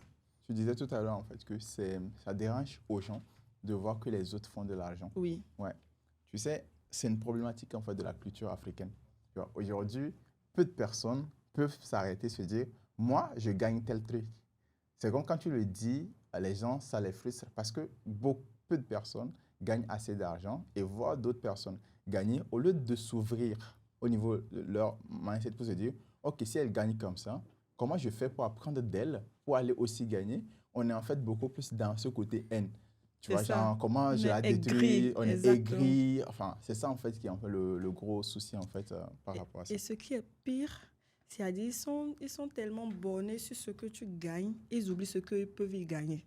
C'est ça. C'est ça qui est tellement dommage. Ils se disent, mais si j'y vais, peut-être elle va gagner de l'argent. Non, j'irai pas. Non, j'irai pas. Mais quand tu n'iras pas, d'autres iront et toi, tu vas perdre parce que personne ne te connaîtra, tu ne vas pas vendre tes produits. Mais ils n'y pensent pas, ils s'en foutent. Ouais. En fait, ils sont juste focus sur, on dit souvent, tu peux réussir dans la vie, on peut te soutenir jusqu'à ce que tu commences à gagner plus que nous. À partir de là, ça devient un problème. Tant que tu gagnes plus que nous, là, en fait, c'est bon. Il faut que tu reviennes, que tu sois au même niveau que nous. Là, on va te soutenir. Bon. Mais quand tu nous dépasses, là, ça ne va plus marcher. Il y a un problème. Là, c'est un problème. Et on parlait aussi, en fait, tout à l'heure des événements et tout. On disait la façon dont les gens voient. Moi, quand j'étais parti au niveau en fait, du FINAB et tout, et j'interviewais quelqu'un et la personne m'a sorti. Genre en mode, ouais, en fait, ils gagnent beaucoup d'argent. Regarde les stands, il y a des stands là, tel 1000 et tout. Si on calcule, ça fait tel. Et tous les jours, les gens doivent payer 1000 francs, 1000 francs, calculent le nombre de personnes et tout. Mais ce qu'ils ne font pas, ils ne calculent pas, c'est qu'il y a des artistes qu'on amène. Le lieu déjà. Le lieu déjà. Qui coûte des millions. Ça, ils ne savent pas. Ils ne savent pas. Donc, l'électricité, toute la logistique, les bâches. Tellement de choses. Les ouvriers qui travaillent, le podium, les artistes, les techniciens, les DJ. Il y a tellement de choses. Même, ils viennent sur le lieu voir que tout est propre. Ils ne se demandent pas que la nuit, il y a toute une équipe qui travaille. Et ils sont payés pour. Ils oublient que c'est toute une entreprise aussi. C'est toute une entreprise, il y a des dépenses, il y a des charges. Forcément, ça se passe comme ça. En gros, il faut juste noter que si vous, dans votre coin, vous êtes là et vous n'avez pas envie, genre, si vous faites des choses et tout, vous trouvez que ce n'est pas légitime pour vous de mettre un prix là-dessus, sachez que, quel qu'en soit en fait, ce que les autres font, en gros, l'événement qu'ils organisent, en fait, l'objectif, c'est de toujours sortir en fait, rentable. Même si c'est quasiment, j'ai envie de dire, ce n'est pas vraiment en fait, possible d'être rentable sur les événements parce que sur quoi vous gagnez plus en fait, c'est l'exposition, c'est le après-événement, tu vois, la découverte, le réseau que vous créez aussi qui reste hyper intéressant. Mais il faut juste noter que ces personnes, c'est un business, un marché, c'est un business. Il faut que ça soit rentable pour eux. Ils ont des charges et il faut en fait qu'ils fassent entrer en fait de l'argent pour pouvoir le couvrir. Donc voilà. Et il faut qu'ils notent aussi que ce n'est pas toujours rentable. Parfois, on fait des événements qui ne sont pas du tout rentables. Parce qu'ils voient tout de suite que voilà, les gens se font de l'argent et puis non, ça ne marche pas forcément comme ça toutes les fois. S'il n'y a pas de partenaire, s'il n'y a pas de sponsor, ça peut ne pas marcher. C'est aussi une entreprise comme la vôtre et nous aussi, nous nous battons pour y arriver. Et le jour, ça va être rentable, ne soyez pas aigris. Soyez contents pour la réussite des autres, hyper important. Et ce qui est bien, plus l'événement aura du succès, ça va impacter sur vous aussi. Exactement. Les retombées, voilà, sont pour tout le monde. Donc, soyez contents que l'événement puisse rentabiliser. Exactement. Plus c'est rentable, ça veut dire qu'il y a beaucoup de partenaires, il y a plus de personnes qui viennent, et plus vous êtes exposés, plus vous faites de ventes, et plus c'est assez intéressant pour tout le monde. Aujourd'hui, toi, qu'est-ce qui te pousse à faire tout ce que tu fais? Parce que je suis déjà venu à l'événement, on te regarde, on sent que tu es fatigué, mais tu te maquilles, tu continues à sourire, tu danses, tu sautes dans tous les sens. Je me dis, mais comment, qu'est-ce qui te pousse ou qu'est-ce qui te motive à avoir autant d'énergie? La passion, c'est l'envie, me motiver. Qu'est-ce qui me pousse? Ce qui me pousse, lorsqu'on a commencé Fun Rugby, j'ai eu des entrepreneurs aujourd'hui qui me disent « Ah, grâce à toi, j'ai pu faire telle chose, j'ai acheté une parcelle. » Et je vois les résultats. Parfois, quand je pose des vidéos, il y a des gens qui me disent « Ah, c'est telle personne ça, non ?» Ça me rend tellement fière. On voit, les résultats sont là. C'est concret. C'est-à-dire des entrepreneurs qui n'étaient pas du tout connus. Mais parfois, quand je voyage, ils me disent « Ah, il faut me saluer tel entrepreneur. Hein. » Je me dis « D'où vous c'est tellement... » Je sais qu'ils se sont fait connus, pas Fun Rugby, mais tellement je me demande, vous les avez connus où et comment? Genre, vraiment, si vous connaissez cet entrepreneur, vous voyez un peu. Donc, quand tu as ce genre de retour, ça te motive à faire davantage. Et quand tu vois les autres... entrepreneurs qui sont là, qui croient en toi, qui se disent fais ça pour nous s'il te plaît, vas-y. C'est sur toi nous comptons pour y arriver. Donc tu n'as pas le choix, ça motive. Tu n'as pas le choix. Ouais. Donc parfois c'est très décourageant aussi. C'est très décourageant. J'ai reçu un message il y a 2 jours, un entrepreneur je partageais un message pour notre prochaine exposition. Et elle me disait oui, ça me plaît, mais je ne sais pas encore parce que la dernière fois, j'ai vu qu'il y avait des exposants qui étaient privilégiés que d'autres. Donc, je me dis, est-ce qu'il faut venir s'il y a un autre déjà qui sont privilégiés et tout. Il faut voir comment tu fais. Je ne sais pas si eux t'ont payé plus, mais néanmoins, il fallait nous informer. On va se mettre également au pas pour faire ce qu'il faut pour être au même niveau que les autres. Je dis, mais qu'est-ce qu'elle me raconte? Qu'est-ce qu'elle me raconte? Et je disais, la dernière fois, malheureusement, l'information ne passe pas chez tout le monde. Sinon, la dernière fois, je faisais mon marché dans l'une de mes vidéos, je disais que on ne pourra pas soulever tout le monde au même moment. Exact. Il va forcément venir à un moment donné où je vais peut-être mettre plus d'accent sur telle personne, mais ça ne voudra pas dire que ton tour ne viendra pas. De toute façon, il y a un minimum qu'on fait pour tout le monde. Ouais.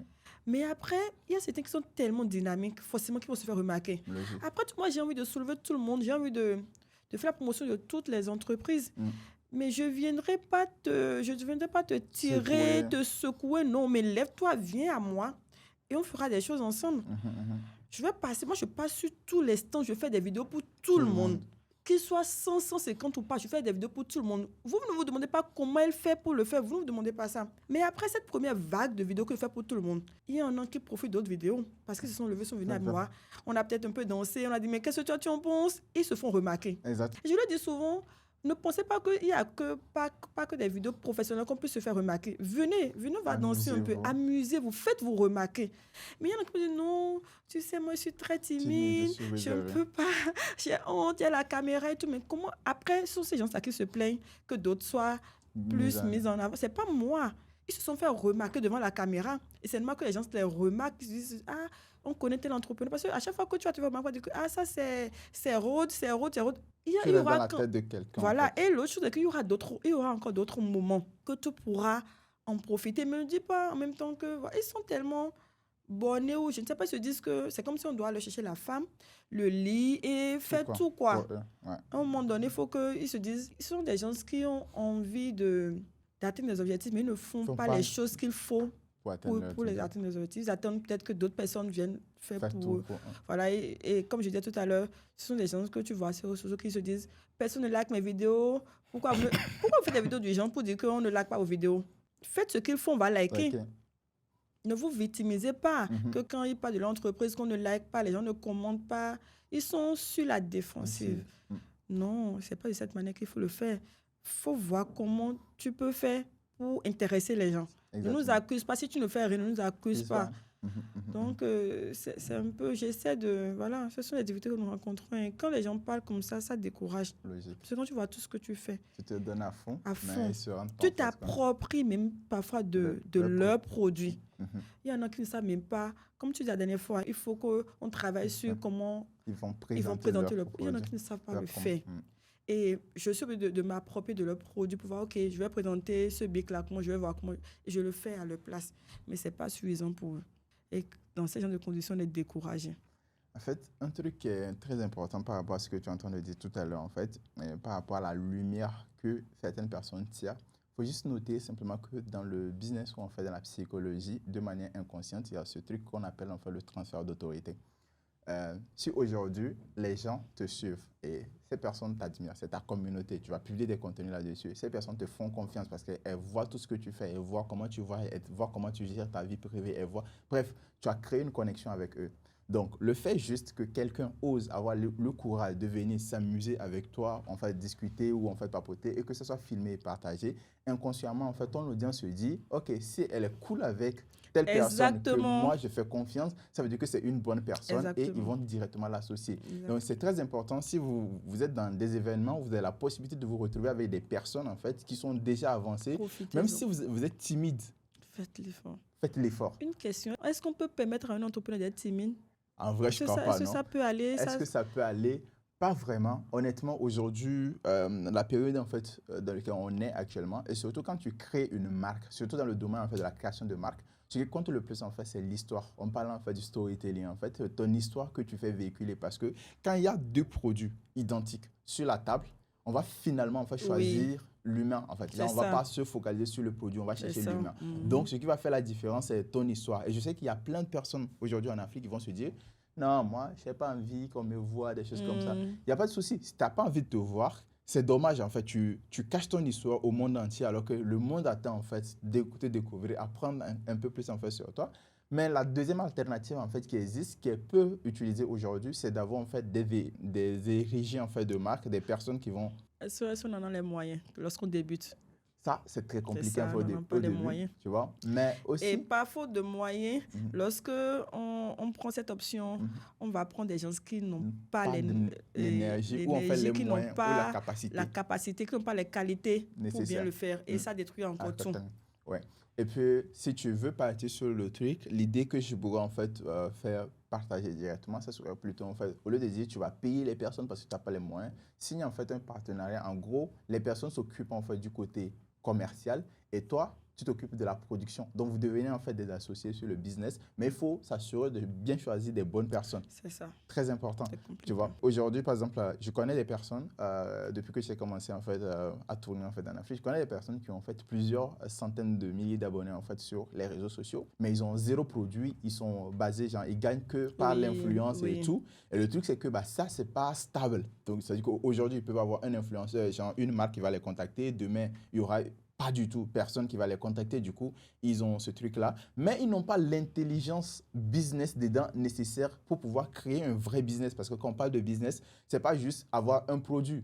Parce que, genre, en gros, avoir un produit, ça ne suffit pas. Il faut savoir communiquer, il faut savoir gérer, il faut savoir structurer, il faut gérer la délivrabilité. Il y a plein de trucs. Donc, ils n'ont pas cette intelligence. Donc, si toi, tu as cette intelligence et que tu es bon, on parle souvent dans le domaine de tech, on dit la personne, elle est tech, elle est geek, elle peut produire un truc de qualité. Il faut trouver juste quelqu'un qui sait vendre. C'est ça. Tu vois, et vous pouvez en fait collaborer pour faire, genre, la personne serait la vitrine en fait de la marque pour aller faire. Mais si tu es timide, il faut travailler là-dessus. travaille là-dessus. C'est En fait, ça. genre, tu peux travailler là-dessus. Il y a des vidéos, il y a des trucs et tout. Et il faut juste raconter en fait une petite anecdote. C'est que moi-même, quand j'ai lancé mon business, j'étais très, très réservé. C'est-à-dire que je ne voulais même pas qu'on me voit en fait, dans les stations. Je partageais zéro photo sur moi. Je produisais en fait du contenu, mais zéro photo, zéro vidéo sur moi. Ça m'a pris genre, radicalement 4 ans Oh là avant là. d'oser en fait faire sortir, créer un post, mettre ma photo là-dessus et tout. Mais aujourd'hui, je suis devant la caméra, je parle tout le Comment temps. tu et as puis c'est fait? Le tranquille. secret, donne le En vrai, il n'y secret. a pas de secret. C'est qu'à un moment donné, tu comprends en Il fait faut que quand tu oser. vois les gens avec qui tu as commencé, et la seule différence entre vous, c'est qu'eux ont accepté en fait de s'afficher dès le départ et que toi, tu avais peur, tu avais honte en fait d'être jugé. Tu te disais que tu n'étais pas parfait, tu te disais que tu vas faire C'est des ça. erreurs, tu te disais Oui. ça, c'est ça. Mais vous savez, la vérité, elle est simple. Tu penses aujourd'hui que quand tu vas publier ton contenu, il y aura 1 million de personnes qui vont voir, du coup, les gens vont t'acheter. Tu sais, la vérité, c'est que quand tu vas publier, il n'y a même pas 50 ou 100 personnes qui vont voter. En fait, les gens, ils n'ont rien à cirer. Donc, à un moment donné, il faut juste accepter cela et te lancer en fait dans le bain. Parce qu'aujourd'hui, un contenu que tu vas prendre, c'est pas moi, 20 minutes. Peut-être qu'aujourd'hui, parce que tu es timide, tu trembles pour dire, tu as du mal en fait. Tu prends 1 heure à faire le contenu, ça va faire 50 personnes qui vont le voir. Ok, il n'y a pas de souci.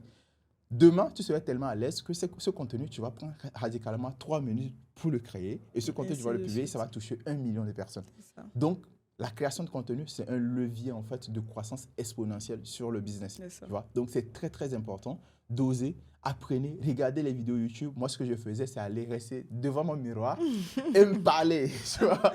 Tu te parles devant ton miroir et tu vois en fait simplement, tu apprends, tu te filmes toi-même, tu regardes, crée du contenu tous les jours, tu te filmes, C'est tu difficile, parles, hein? mais tu ne le publies pas. Et du coup, en mode, t'es pas prêt, d'accord? Moi, j'ai fait ça il y a 3 mois, pendant les périodes de Covid, là. J'étais à la maison, je m'assieds avec mes cheveux dans tous les sens, je m'assieds, je dépose mon trépied, je commence à parler. Je parle, je parle, je parle, je parle. Et à la fin, je me rends compte que, bon, vas-y quoi, je n'ose pas en fait le publier, tu vois. Et un jour, je finis en fait la vidéo et tout, j'arrive en fait à Paris. Chez un pote, Jérôme, il prend mon téléphone, il voit plein de vidéos. Et il va sur Il Facebook, balance. il balance une Oh vidéo. là là! Et la vidéo, elle part limite, en fait, j'ai envie de dire en viral, parce que tous mes potes, en fait, tous les étudiants qui ont vu, et tous ils ont republié. J'ai commencé à voir, j'ai vu les likes, les commentaires et tout, ça m'a fait plaisir. C'est Et ça. honnêtement, vas-y, quoi, j'ai continué d'aller là. C'est ça. Donc, oui, il n'y a pas la place, en fait, pour quelqu'un qui est timide, en fait, dans le business. Oser, en fait, genre, le business, c'est dur. On dit souvent qu'on se lance dans le business parce qu'on n'aime pas le salariat, c'est compliqué. Mais les gars, le salariat, ça va. Et je pense qu'on peut se permettre. Moi, je me dis, je suis timide. Hein. Si tu sais ça.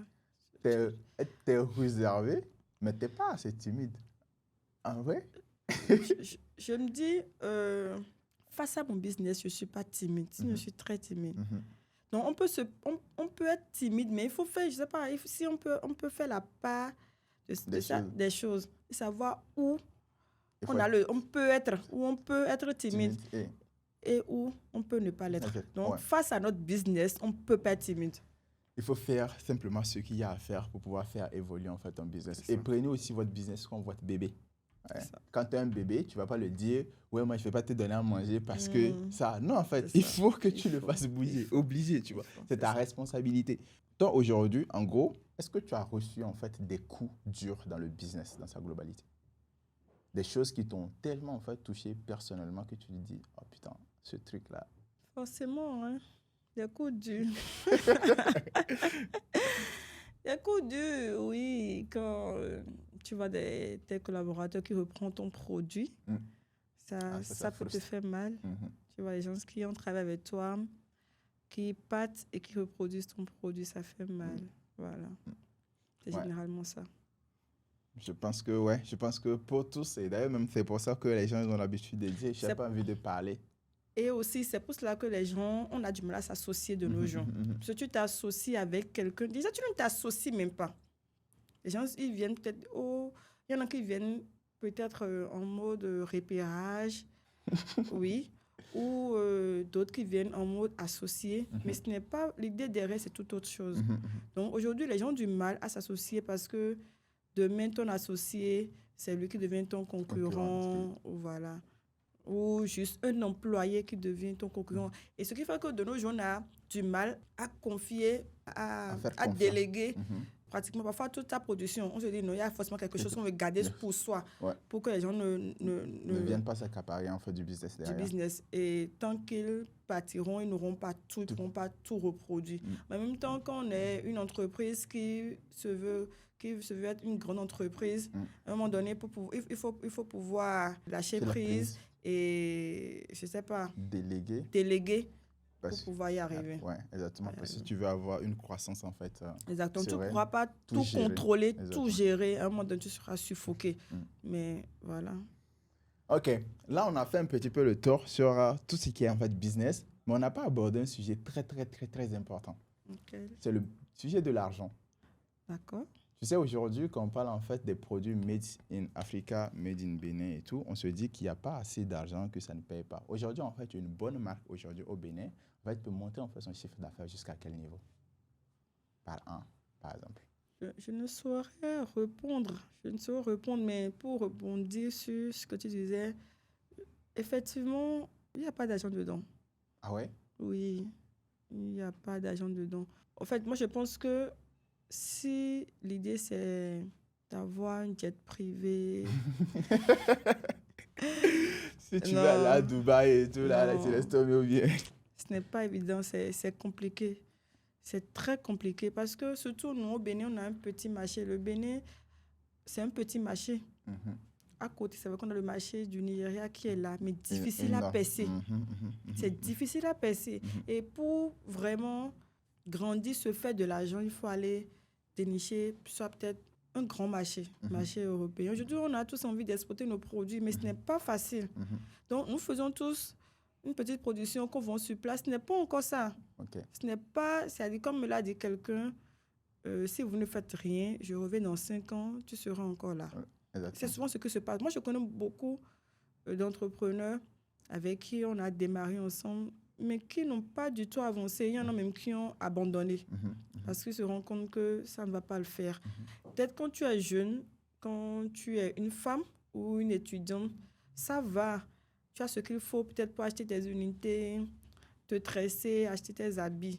Mais quand tu grandis et tu te rends compte que voilà, tu as plus de responsabilités, tu vois que tu as plus de choses à faire, tu te rends compte que ce n'est pas avec ça que tu pourras le faire. Donc, tu commences par réfléchir autrement. Parfois, tu forces, tu te bats pour aller chez des marchés extérieurs, pour faire ci. Mais ça ne marche pas à tous les coups. Parfois, on est bloqué par les autorités, par les certificats, comment je vais appeler ça? Les autorisations, certifications. Les certifications, voilà et tout.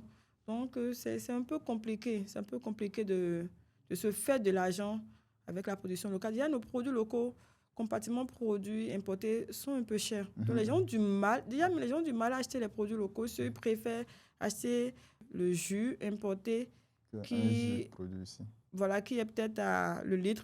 Comme mon couscous, les gens disent, moi, mon couscous, c'est le 200 grammes à 1200. Le riz, le kilo, il y a des riz qui sont à 500 francs. Donc, à un moment donné, on se dit que ce n'est pas pour... C'est cher. Le choix est vite fait. Même comparativement au couscous de blé, le choix est vite fait. Moi, j'ai 200 grammes à 1200. Il y a 500 grammes qui est peut-être à 800, 700. Le choix est vite fait. Donc, on a du mal à conquérir le marché. C'est comme si parfois les produits locaux sont réservés aux quiches ou en fait à une classe moyenne ou plus élevée. Donc, on a du mal vraiment à conquérir le marché, à vendre en quantité, à faire des conteneurs. Parce que ça, tant que tu ne fais pas des conteneurs, tu peux encore te dire que tu te fais de l'argent. Donc, on se bat, on y croit. Nous, on continue pas à y croire qu'on peut y arriver, on peut développer les produits locaux et développer le marché et tout. Donc, voilà. Maintenant, aujourd'hui, en fait, ta marque, Janko, tu le vends en fait dans combien de pays à peu près? Tu arrives à importer au moins un peu? Non, ce que je vais dire, je vais appeler ça de l'importation. Je vais pas appeler ça de l'importation. C'est vrai qu'on arrive à collaborer avec des gens un peu partout, des gens qui nous prennent quelques cartons pour vendre à côté, en Côte d'Ivoire, en France. Mais ce n'est pas encore ça. C'est pas encore ça. La quantité, non, on ne fait pas encore des conteneurs. Ce n'est pas encore ça. Donc, on y croit. La dernière fois, en fait, tu étais en Espagne.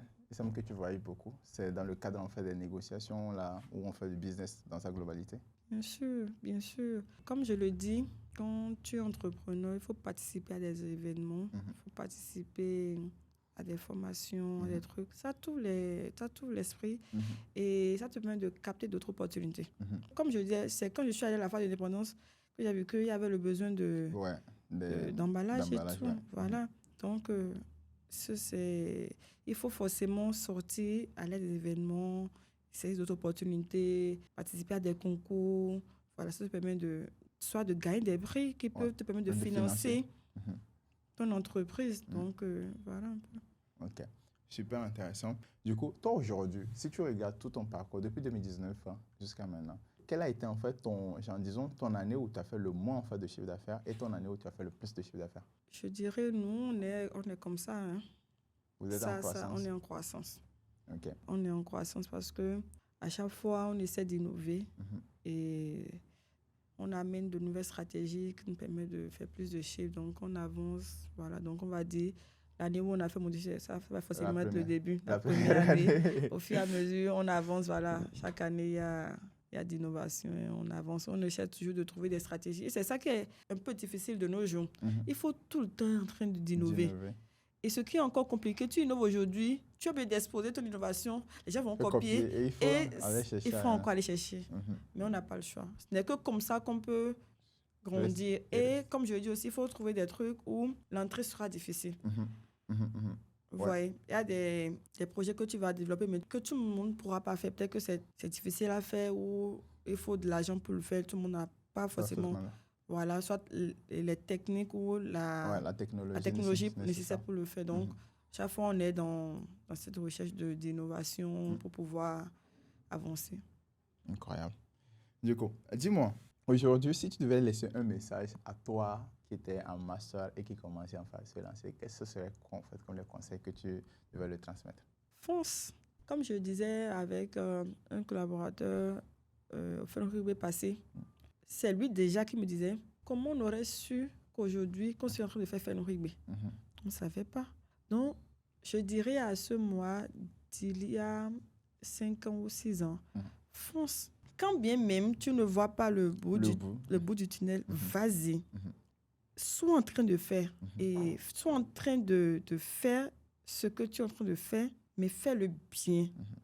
Tu trouveras d'autres portes devant toi, forcément. Je ne sais pas si je me suis fait comprendre. Ouais. C'est-à-dire, Soit, il y soit en en a qui mouvement. se disent, tant qu'ils n'ont pas trouvé le projet, Mhm. ils sont là à attendre. Mhm. Ils sont là à attendre vœu projet. Mhm. Il n'y a pas vœu projet. Comme moi, je m'écoute, je vois que tout est comme une continuité. Ouais. Ça se présente à moi, je fais, ça se présente à moi. C'est pas moi si j'avais tout planifié, je savais en 2016 ce que j'allais faire nous packaging, j'allais faire nous rigber, non. Mais à chaque fois quand j'avance Il y a et des que portes qui voilà, s'ouvrent. il y a des portes qui s'ouvrent et j'avance. Donc, je dirais, voilà, continue comme ça. Peut-être qu'il y a D'avancer. d'autres portes encore Chouette. qui vont s'ouvrir. Ok, hyper Ouais. intéressant. Et quelle est en fait la plus grande leçon entrepreneuriale que tu as apprise toi-même? Je ne sais pas. La plus grande leçon. La plus grande leçon, je ne sais pas. La plus grande leçon, si je veux dire quelque chose, c'est essayer. Je n'ai pas peur d'échouer. Mhm. Je vais le faire, ce n'est pas grave. Si j'échoue, ce n'est pas grave. Comme je le dis, ça peut ne pas marcher. Mhm. Mais tu peux y gagner des choses. Ouais. Même dans l'échec, On apprend. on C'est apprend l'expérience. et on gagne. Mhm. On a fait, mon premier produit, c'est Télib d'or, Mhm. que je ne fais plus aujourd'hui. Mais j'ai appris beaucoup de choses. J'ai appris qu'il ne faut pas se fier à la période d'abondance pour fixer son prix. Exactement. Ça m'a permis de mieux structurer Mhm. le prochain produit qui était le Wassa Wassa. Mhm. Donc, il faut forcément essayer. Parfois, quand tu n'échoues pas, tu n'apprends pas. Exactement.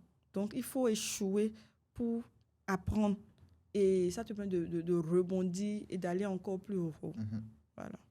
Ok. Aujourd'hui, si tu devais avoir en fait un message à faire passer à quelqu'un aujourd'hui qui a envie de se lancer dans la création d'une marque ou qui veut se lancer dans les produits en fait made in Bénin ou qui s'est lancé mais ça ne décolle pas comme il veut jusqu'à présent, ce serait quoi concrètement? Ça n'a jamais été facile. Essaie, reprends, recommence. Comme on le dit, les gars ne sont pas ceux qui n'ont jamais chuté, mais c'est ceux qui ont su toujours se relever. Donc, relance-toi, reprends. S'il faut reprendre 1000 fois, reprends 1000 fois. Et l'autre chose que je vais dire, quelqu'un m'a dit, il ne faut pas tomber amoureux de ton projet. Parce que parfois, quand on tombe amoureux de son projet, on pense que c'est le projet idéal. Parfois, il faut aussi arriver à se détacher de son projet quand ça ne marche pas. C'est vrai, on dit, il faut foncer, mais en même temps, il faut aussi pouvoir arriver à comprendre quand ce projet ne peut pas être viable, ne peut pas marcher, s'en détacher aussi. Il ne faut pas aussi perdre tout son temps dans un projet qui ne peut pas marcher non plus. Donc, arriver à s'écouter, à faire les analyses, à poser les pas qu'il faut pour savoir s'il faut foncer ou s'il faut arrêter ou pas. Mais il faut essayer, encore et encore. C'est très intéressant en fait, ce que tu dis. Souvent, on se colle à fond en fait, au produit. On se dit dans notre tête, on a le meilleur produit. Oui. Du coup, on ne se détache pas. Alors que, en fait, notre produit, c'est un produit de merde parce que personne n'a besoin de ça. C'est difficile. C'est difficile d'apprendre. C'est difficile. Donc, ouais, totalement d'accord. Et quand on te dit ça, ça te fait mal. Ouais, bien sûr, parce que c'est ton bébé, tu vois. Oui, ça te fait très mal. Tu dis non, ça peut marcher. Tu y crois. Toi, tu te donnes à fond, mais non, pas du tout. Aujourd'hui, en fait, je vais te poser en fait, une dernière question avant en fait, de clôturer. Tu penses en fait qu'avoir un produit, toi, avec ton expérience aujourd'hui, avoir un produit Made in Bénin, ça permet au moins en fait, de pouvoir vivre en fait, de son activité? C'est possible. C'est possible, mais ce n'est pas évident. C'est ça. Il faut se donner les moyens. Oui. OK, super. Écoute, aujourd'hui, nous, ce qu'on fait en fait concrètement, c'est aller en fait voir des personnes qui sont dans des domaines en fait stratégiques, voir comment en fait ils s'y prennent concrètement pour pouvoir atteindre en fait un certain niveau. Aujourd'hui, ta marque, oui, tu dis, tu es humble et tu dis, OK, on vient là, on fait ça, mais il faut se dire la vérité par rapport en fait aux marques qui sont ici, Made in Bénin, tu es arrivé en fait à faire monter en fait simplement ta marque assez bien. Jusqu'à aujourd'hui, en fait, tu accompagnes plein de personnes autour de toi pour les aider aussi à avoir en fait, cette lumière et tout, chose qui est assez incroyable. Et notre objectif aujourd'hui, c'était vraiment en fait, de poser des questions pour comprendre exactement en fait, quel a été en fait, ton parcours, quel a été en fait, le déclic et derrière, en fait, qu'est-ce que tu as mis en place aujourd'hui pour te permettre simplement en fait, d'atteindre ce niveau. Et je suis sûr que plein de personnes ont regardé en fait, cette interview, vont apprendre des choses. Ça va aussi les motiver en fait, à se lancer, comme tu l'as répété plusieurs fois, qu'il faut être en mouvement parce qu'on ne peut pas tout avoir. Rien ne pourra être parfait avant de se lancer et tout. Donc, c'est ça en fait vraiment l'objectif en fait de notre média qui en fait c'est VZ. On va à la rencontre des personnes qui font des choses incroyables à leur échelle, les poser les bonnes questions et partager en fait ces ressources pour que les personnes, les futurs leaders ou les personnes en fait qui ont envie de faire la même chose que vous puissent simplement en fait s'inspirer et ne pas se dire c'est pas les bonnes informations, c'est compliqué, des choses comme ça. Que tout le monde ait les informations et puisse en fait lancer son projet de cœur pour vivre en fait de sa passion. Qu'est-ce que toi tu penses en fait d'un projet comme ça? C'est très important, c'est très intéressant. Quand nous on lançait le Wassa, on a regardé un peu les produits qui existaient déjà sur le marché, pas forcément qu'au Bénin, mais un peu partout. On est tombé sur une dame, je crois qu'elle était au Sénégal ou en Côte d'Ivoire, qu'on a franchement, on était phasés par tout ce qu'elle faisait. Je crois qu'elle elle était dans les farines pour les enfants et tout. On a voulu entrer en contact avec elle pour qu'elle nous parle un peu, pour qu'elle nous rassure un peu, pour qu'elle nous motive un peu. Elle ne nous a jamais répondu.